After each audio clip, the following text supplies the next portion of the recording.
भैया बहनी लोग ये समय शादी के सीजन चलत बा और चूल्हा पड़त बा। हम आए है अपने माई के हमारे भतीजे की शादी बा, चूल्हा डाले बा। भौजी थोड़ा नेक ने छावर ले बाटे तो बिटिया बिया है में बेटुआ बिया है में ये चूल्हा पड़त है और ये गीत है। तो ये गीत सब लोग गीत चैनल पे और जय माँ गीत संगीत ग्रुप जाए तो खूब अच्छे से मन से प्रेम से सुने और गावत जाए और घर घर के आशीर्वाद ले।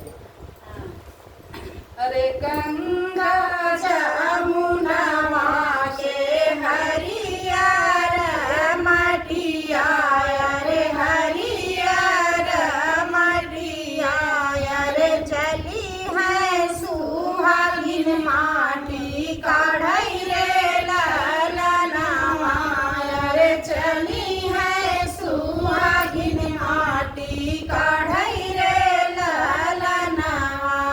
गंगा जमुना के हरियरी मटिया रे हरियरी मटिया रे चली है सुहागिन माटी काढ़ई रे ललनवा रे चली है सुहागिन माटी काढ़ई रे ललनवा।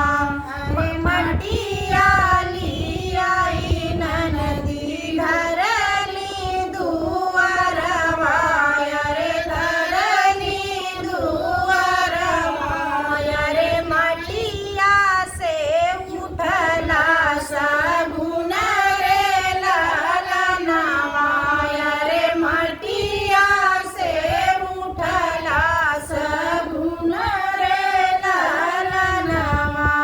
मटिया लियाई ननदी धरनी दुआरवा रे धरनी दुआरवा रे मटिया से उठला सगुन रे ललनवा रे मटिया से उठला सगुन रे ललनवा। भीतरा से निकली है बेटी के माई रे बेटी के माई रे भैली देवरिया के ठाड़ रे ललनवा रे भैली देवरिया के ठाड़ रे ललनवा रे भगरा से निसरीनी बेटी के माई रे बेटी के माई रे भैली देवरिया के ठाड़ रे ललनवा।